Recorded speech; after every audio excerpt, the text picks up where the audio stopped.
Lab TV for me has kind of been a pet project. So it's something that with us as coaches, what we try to do is we try to study every aspect of, every aspect of everything an athlete could possibly encounter. But for me, I got some really, cool friends and cool people that I've met throughout my journey as an athlete, also in the fitness realm. So with this Lab TV, what I wanted to do is to bring them on, because anybody that's on here is an expert in their craft and probably what I would consider one of the best in the world, especially with this gentleman that I'm going to bring on today. So they can offer their expertise without, no sales pitch, no anything else, just really actionable information that we can offer that can help our athletes of any level, help our coaches of any level, and help our parents of any level. So today, for me, I always thought of this gentleman as he's been a great influence in my life, but I wanted him to be the first person to actually be on here because I don't know a whole lot about college recruiting. That wasn't the path that I went to on my journey as an athlete. So through knowing him and knowing his work in the industry and what he's done for athletes throughout, just the globe, and then his journey as a professional in baseball, it's going to be great to get some of his insights, both as, as a former scout, as a former general manager, as a former high school coach, as well as, sports dad, including author of one of probably the best, well, I would say in my opinion, the best book on college recruiting that's been written. So with no further ado, I am going to deal Dave in right now so that we can get busy guy, and I don't want to take up all of his time, but I want him to jump on here and be able to give his insights. So let me know if you are on. Dave, Superman, what's going on, sir? Hey man, what's going on? What's going on? So just to give a little intro, David Andron is like I said, he's one of my favorite people in baseball. He has actually been a great influence in my life. But in addition, if you look at his resume is outstanding. So from being a former scout for the Brewers to being a sports dad himself right now to high school coaching, he's traveled. For me, fitness wise, I always think that I've traveled every possible avenue, in pursuit of my passion. But he is somebody that's definitely done so, as well as recruited thousands, helped athletes around the world become placed with colleges, pro recruiting, and also essentially wrote one of those things. I'll say I'm going to be almost like sports Oprah today. I got all these notes that I got here. But if you get a chance, and this is one of the best recruiting books I would say that I've ever read. It's probably the best. I would tell you that it's great. It's an easy read, whatever level you're at, and you could probably knock it out in a day or so and get some really actionable information. But that's what we're here to talk about today. So welcome, Dave. I appreciate your time. I appreciate everything else, and appreciate having you. I'm glad to be here. It's an honor to be on your first show, Mike. We go way back, man, and you're like family to me. And I have a bunch of good relationships with a lot of players, but you were one of my favorite, and we stayed in touch for 20 years, man. And I'm really proud of you, what you're doing, and the great things you're doing for athletes. Not just baseball players, but just athletes, and helping the overall quality of life with people in your business. I mean, it's amazing, and I'm really proud of you, and I'm excited to be here today. Thank you, brother. I appreciate your time. So we'll jump into the actionables. I just want to give some background. Dave was actually the general manager of a championship team that I played on 20 years ago, the Pensacola Pelicans, and I always will love you because when you went to putting together that team, I got my center fielder. We got some guys. I got my guy. I got some guy out in Jersey. So all the way from Jersey to Pensacola, and I always will appreciate and love you for that. So with no further ado, let's jump into, just give us a little bit of your background, where you're from, what you got going on right now, and they know basically what I've been saying, but just kind of tell us what you got going on. Yeah, I mean, I'm from South Louisiana. I live in New Orleans. I have a wife and 4 kids. My oldest son plays at the University of New Orleans. I got 2 daughters in between. One that's about to go up to Fit University in New York next year. She's pursuing the musical theater and fashion institute stuff. And then I have one that's in middle school. So, the kids keep me busy. I do scouting full time. I'm also a certified sports psychology coach. So, I take the mental side of the game, very serious. Another one of my books is called The Mental Training Guide for Elite Athletes. And it's been a bestseller, for a while.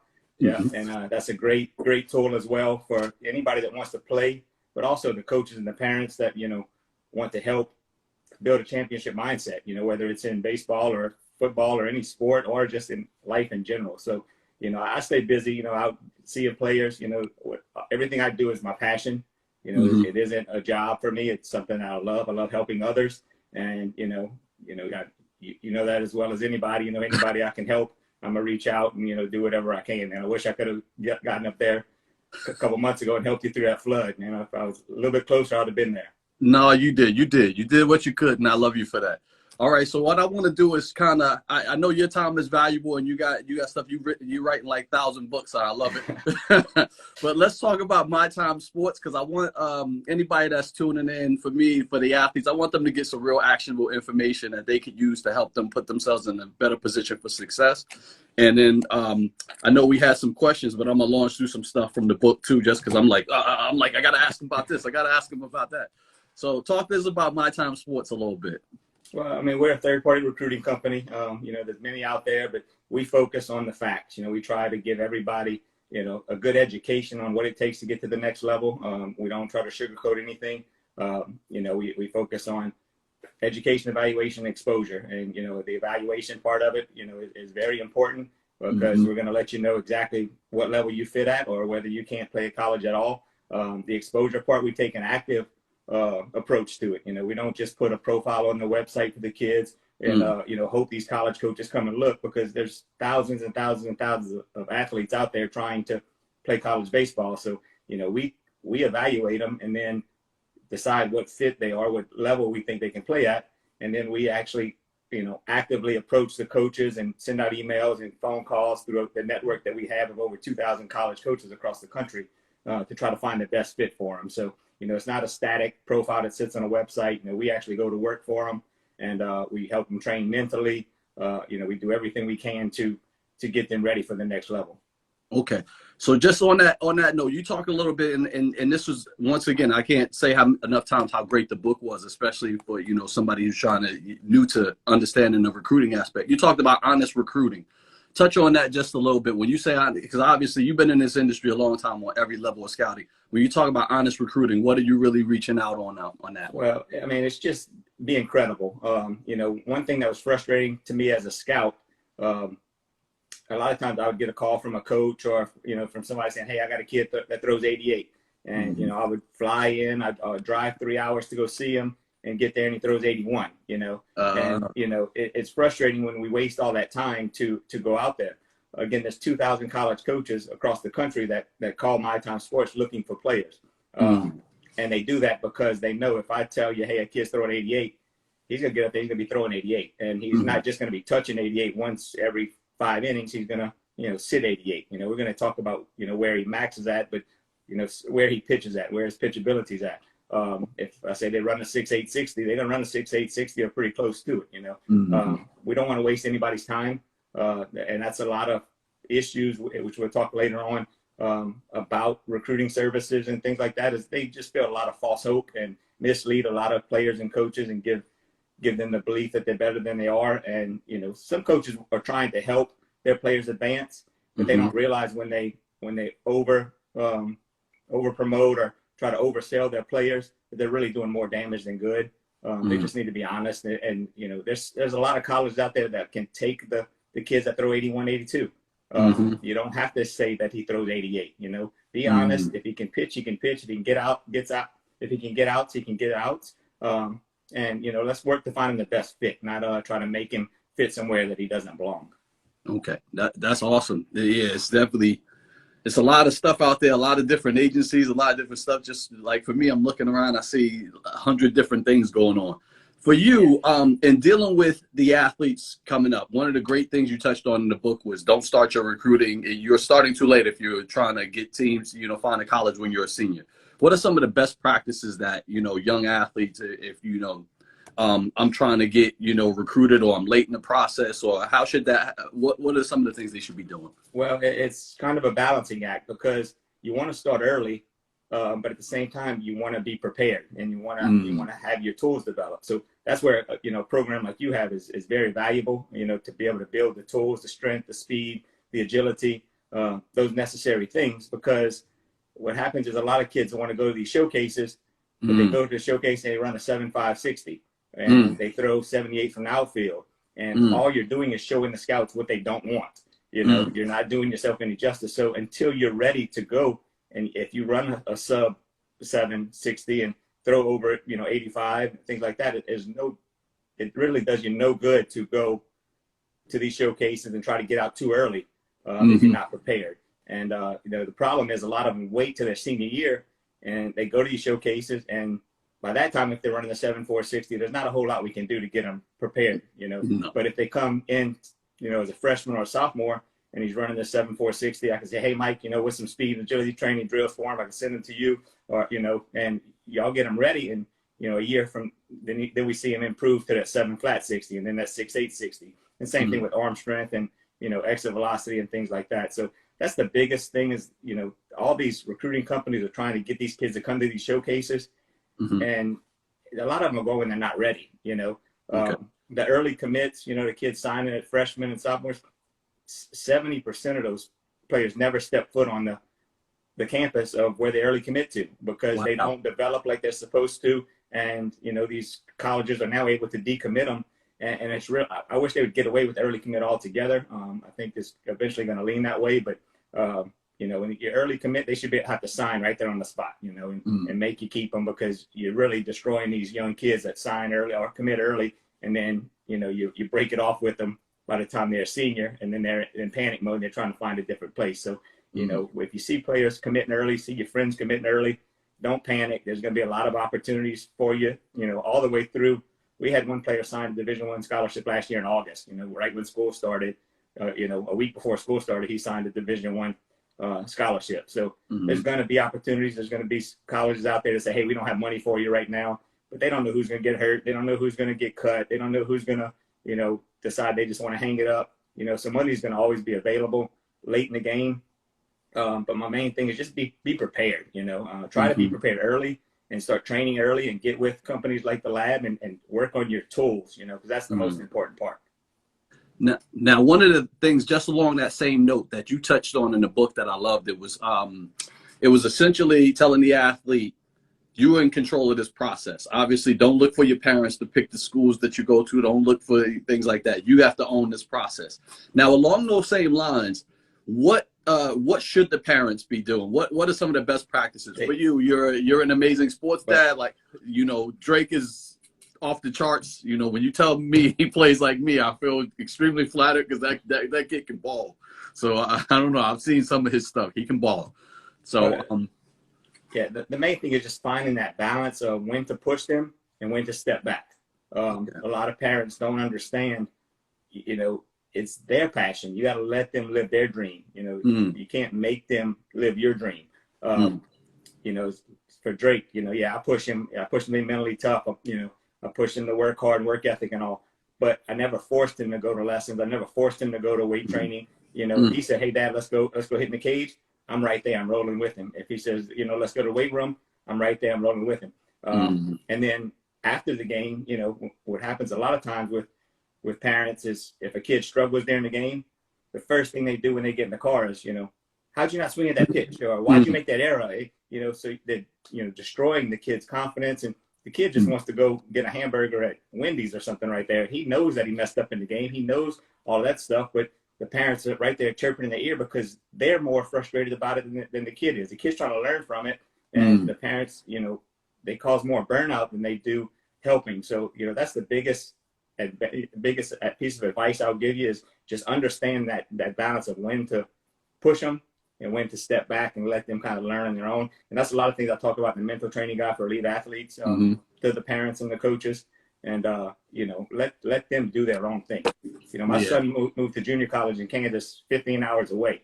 And he would go and work out on his own at 9:00 at night after they already had team workouts, after they already had, practice and everything else. He would find time to go on his own. That was not something that I made him do. That was something that he built in himself, and that's what you got to do. When you get to that level, you got to let the kids really be themselves, and they'll weed themselves out if they're not mentally tough to do that on their own. Yeah, I think that's amazing. Like I said, I've seen Drake, and it's not many.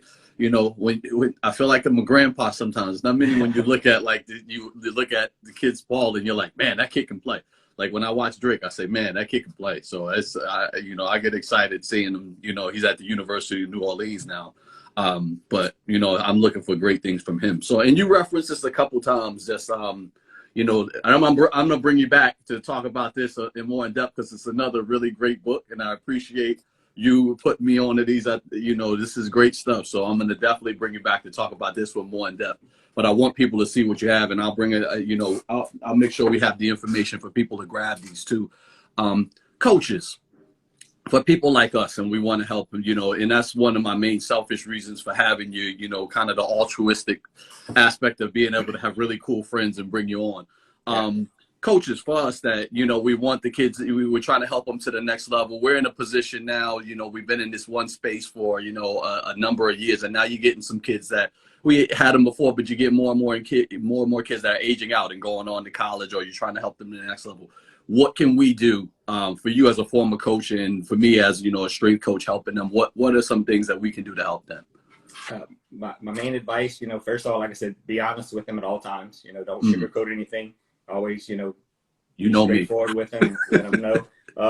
And secondly, and probably most importantly, is get to know their personality type. You know, there's no cookie cutter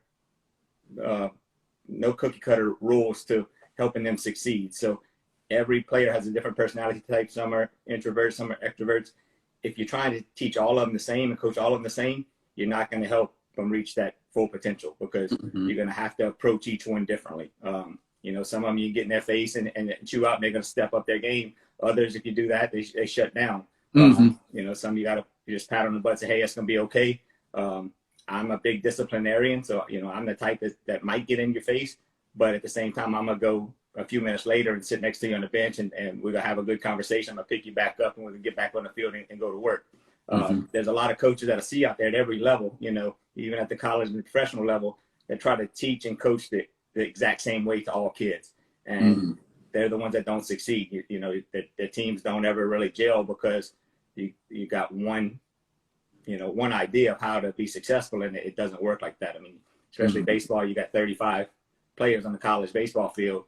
That's a lot of personalities that you gotta adjust with. So, you know, the Pensacola Pelicans, we had players like you and Steve Ray, John Wright, you know, Buck Harrison. I mean, that was a whole bunch of different personality types, but we all came together and gelled and had a blast and made the best of it. But, you know, if we all tried to teach everybody the same way, we would have never been successful. No. We even had Manabu, who was probably one of the first Japanese players that ever even came over here to play. So it's that was awesome. It was mixing and everything.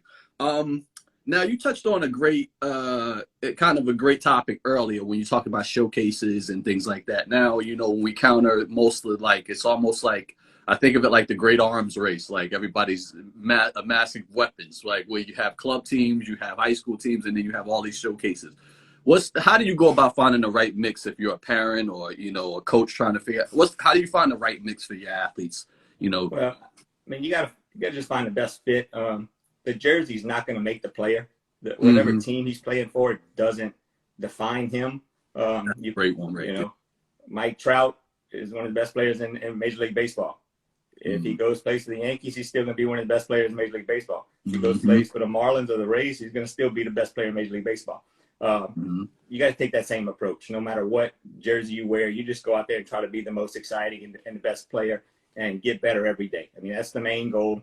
To reach, you know, your full potential is to get better every day. And if you go one day and you have a bad day, you just figure out how to get better the next day and be able to flush it. But a lot of these players, they want to jump around. They think that the brand is what's going to make them. They think they got to play for this showcase team, or they got to transfer to this high school. You know, it's not the case. The brand's not going to make you any better. You know, so that's the main point I would like to make about that. There's so many people that try to sell their brand. You know, you're the one that's going to succeed. MyTime Sports, we're going to open some doors, but we never take credit for the players succeeding. They're going to sign because of their hard work, and that, you know, they're putting on the numbers, they're putting on the jersey. You know, we're just a part of the process, and, you know, we try to help people succeed. So that's the main thing, is just, you know, focus on yourself, getting better every day. It doesn't matter what jersey you put on. No, I love that. I would tell you that I wrote that down while you were going through it. It's like jersey doesn't make the player. That's if anything, that's so profound. It just hit me in a whole nother way when you think about it. Um, Interesting thing when you go through that and you talk about jersey not making the player, you get this real push, and you talked about this in the book. It was so great. Um, just Division One, the different divisions, and that push for Division One. To try to, if you look at it, it's like that push for Division One. Talk about that a little bit. That Division One, Division Two, Division Three aspect that you talked about in the book. Yeah, I mean, the D1 or bust mentality it destroys a lot of players. Their chances and their hopes and dreams. I mean, the goal is to get to play for an extra 4 years and to find the best fit to get on the field. Whether that's Division I, Division II, junior college, NAIA, you want to build relationships and have fun enjoying the game for as long as you can. A lot of times these players, they go sign Division I just so their mom and dad can brag about it at a picnic, and they can put on the big jersey at the signing and things like that. But then as soon as the kid gets there and doesn't play right away, they want to jump ship and go somewhere else. College baseball is different. A lot of these kids feel entitled and they think they got to play right away. Even at the small Division III and the NAIA level, as a freshman, it's hard to get on the field. So you need to humble yourself a little bit and find the best place to play. I'm going to tell you right now, my son played junior college, he played Division II, now he's at Division I. There's some Division II schools and Division II programs that are better than the Division I conference he's in now. And, unless you're going to a big Power 5 school, Division I, Division II is not a whole lot different in some levels.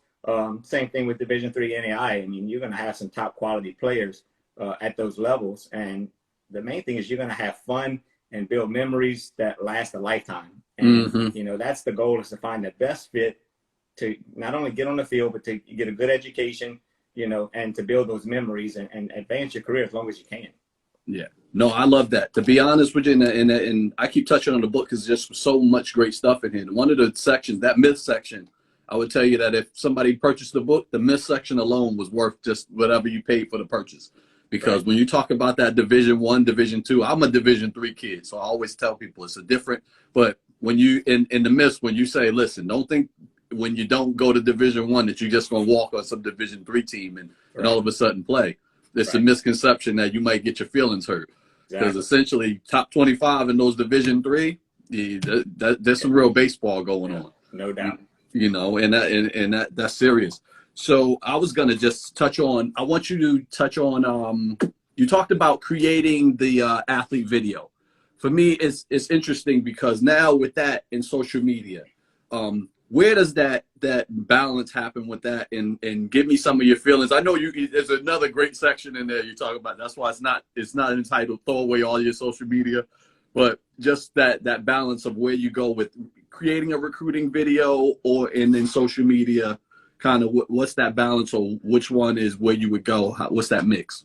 Yeah, I mean, social media is a great tool for recruiting now. I mean, a lot of coaches are using Twitter as their main recruiting tool. The problem is you don't want to post every little single that you get, every base hit you get. You want to post the videos that show your tools that we talked about, show your speed, show your arm strength, show your power, things like that, because you don't want a college coach getting on your social media or getting, your video and having to go through 5 minutes of video to see one home run or one double. You want to keep it short and simple.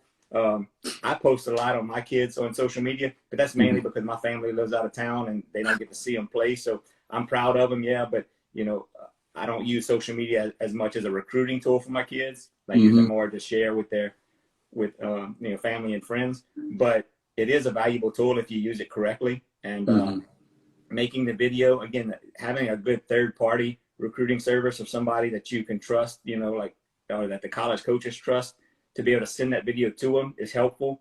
A lot of players and parents try to send the videos to the college coaches directly. And, they have gatekeepers. They have administrative assistants that check their emails. So the videos and the emails never get to the coaches unless it comes from somebody they trust. So, that's something you got to really look at too. Just trying to make a video that shows their tools, shows, what level they can play at, and make sure you have the right people to help get it in the right hands. Okay. Yeah. One of the things that you had in here was great was this social media chart. And I felt like I'm going to send that out to all my athletes here because I'm like, they need to look at that Right. from the neck. What are some of the things that are absolute do nots when you look at social media? What do you think on that? Do not post pictures with alcohol. Do not post pictures with or post things with swear words and different things. Always show good character, Mm, because as a scout, the college coaches, one of the first things they ask me, they don't ask about their tools or how good the player is. It's what kind of grades does he make and how's his character. And mm, if they go on social media and they see you slinging the bird finger and partying with your friends and all that type of stuff, it's mm, not a good look. And a lot of times they get scratched right there from the spot. So clean up your social media. I see it all the time. We tell them constantly to just keep it clean. okay. Now, as for you, you run a great service, and obviously I'm biased, and I would say people need to pick my time. But when you look at it, recruiting services, how would somebody that's an athlete looking, either they're freshman, sophomore, or maybe even a junior or something like that, that's late in the game, how would you go about picking a service? What's the criteria that they should run through? They have to do their due diligence. I mean, do research. Credibility is the key. There's so many out there right now that are just that like to monetize off of the players' dreams. Mm, Again, not to say MyTime's better than anybody else. I mean, there's a lot of good ones out there. mm, Again, ours is we're just passionate about it. We're not trying to monetize off. We try to keep it affordable, monthly membership, and we give them a lot for their service. But when I say due diligence, call players and parents and find out who actually signed from mm, these services. Not just, hey, who said it was a good event, because a lot of times you'll get these parents say, oh yeah, my kid went to this event. There was 100 college coaches there and all in their polo shirts and things like that. So it was a great event. It cost me $600. I recommend you go. And mm, no player signed from that event because all of those 100 coaches in the stands in their college shirts were volunteer assistants that were just there making money. When I scouted with mm, the Brewers, I had showcase companies call me all the time and say, "Hey, can you come work this camp for us and represent the Brewers? And we'll pay you. We'll put you up in a condo. We'll get you to play golf."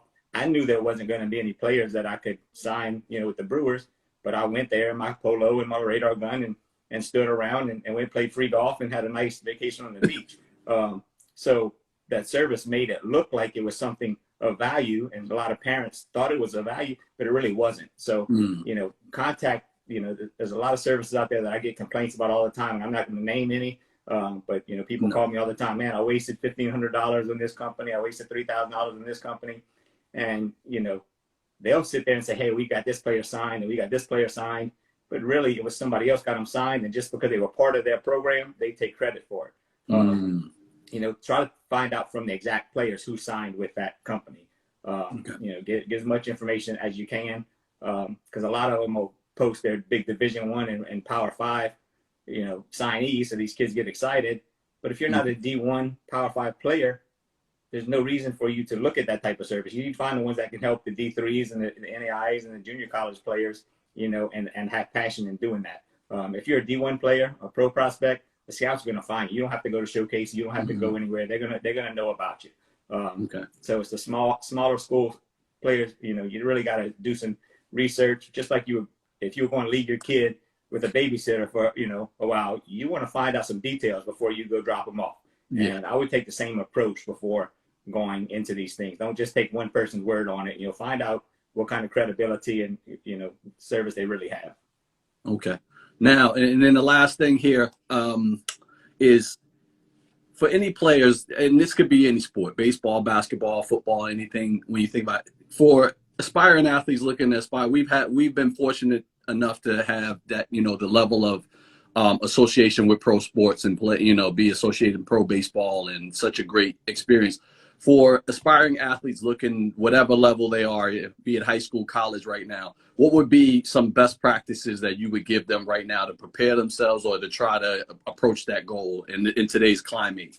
Yeah, well, I always talk about the pyramid of recruiting. There's four things that they really need to focus on in any sport. The first thing is you got to have skills or tools. Whether it's Mm-hmm. baseball, football, whatever. You got to have speed. You got to have agility. You got to have strength. So really focus on that aspect of it first. Mm-hmm. you can't start too young there. I mean, I think 9, 10, 11 years old, they need to be doing speed ladders. They need to be doing stuff like that. I mean, obviously they don't need to be power cleaning and things like that young, but they can definitely start building those tools. The second thing is the sports IQ, baseball IQ, or, things like that. Study the game. I see so many good prospects at high school and even in college that have great tools, but you see they don't know where they're going or what they're doing in certain situations. If you know the game, you study the pitcher's tendencies and the hitter's tendencies and things like that, you can be in the right place at the right time and get good jumps and really advance your game. So that's, very, very important, for the recruiting process. So if you're a kid, sit home and watch Major League Baseball or college baseball, but don't watch who's batting. Don't watch, hey, that's my favorite player, I want to see how far he. No, study the pitcher. See how long he holds his, holds the runner. See how, what he starts off with, how many off-speed pitches he throws. See the hitters, check every aspect of the game and study it. The next thing is the mental side of it. There's so many athletes that they're, again, very talented, but they mentally weak and they can't focus. And when you get to the college and the pro level, if you're not mentally strong and able to, embrace failure, you're not going to succeed, because you know as well as I do, you're going to fail more times than 70%, you're still successful, So it's hard for a lot of players to get through it because, it's such a mental drain, especially at the college and the pro level. It becomes a job. And the final thing we talk about is desire. And you got to have the heart for the game. And again, it's got to be your heart and your desire. It can't be your parents. A lot of these kids, they think they love it. They think they want to be college players. Their parents drive them all over the country to these tournaments and, baseball lessons and training and stuff. And then when they get out on their own, they don't have that extra desire to drive themselves to that extra training. And, then they just want to party and they realize real quick that they don't have that desire in here. So, that's the 4 things that are very important and, you need to work on. And, I think that's something that you really got to focus on, those 4 things, if you want to succeed at that level. No, Dave, that's amazing. I appreciate, how many, I appreciate certain things you just said just hit me, but as a strength coach now, a performance coach, and I see kids come in, I'm always, enamored with kids that play baseball but don't love baseball. It's like I love it when you play, but you love it because it's such an intricate game. But the same thing if you're a basketball player, football, it's just so much game within the game, right? Right. Dave, I appreciate you so much. Appreciate and love you so much. Just want to touch on both of your books for people. Tell them how they can get them. I'm sure probably on Amazon they can grab both copies if they want. I'm going to bring you back, I promise, to talk about. We're going to talk the mental, because this was a hefty one, and we got a lot to talk about on that one. But how can they get their hands on both books? How can they get a hold of you if they have more questions? And then how can they just get more information? Yeah, I have all of my books on Amazon. If they type in David Andron, as an author, they should find all of my books. I have 4 books right now available, plus 4 children's books that I focus on mental training with there as well. Also have my author website, which is davidandron.com. And we have mytimesports.com and mentalmastertraining.com. So, they can get in touch with me through any of those websites. They want to do mental training or, get recruiting or just, find out more about my books. We'd love to hear from you. Okay. Dave, I appreciate you. Appreciate and love you. I'm waiting for that 20-year reunion for the Pelicans championship. We got it this summer, man. I'm trying to lock up a date, but we're going to get it done. I'm going to dust off my ring and find it and be ready to come back out there and make some noise. Just don't make me actually have to try to play anywhere right now. Yeah, I'm gonna make you run the 60, see if you still run. Wow. A lot of these kids would love to see that. They can listen to people gab about it. They want to see it. But seriously, I would recommend this for any parent, any coach, any athlete. I would tell you it's the Bible of college recruiting. I appreciate and love you, Dave, and I promise I'll have you back. Thanks for having me, man. We're going to have you on our sports show too, man. MyTimeSports.tv. We do sports talk shows all the time, so I'm going to get you on mine as well. I appreciate it. I'm nervous about that, though, but it's all good. All right, man. All right, brother. Good seeing you. Thanks a lot. See you later. All right. I'm going to let Dave pop off. And then essentially, so that is our first Lab TV. I am going to repost this and share it on our page for anybody who missed it. Hopefully you got some really actionable stuff out of it, and that was the whole intention. Once again, Dave is a giant in that field, and he wrote this book, It's My Time. I love the title of it, It's My Time, because for athletes, it's their time right now. So essentially, for anybody, college players, athletes, parents, you can grab this on Amazon, and I'll put all this stuff in the post. Thank you guys for being here. I appreciate you. Appreciate your time. Have a good day.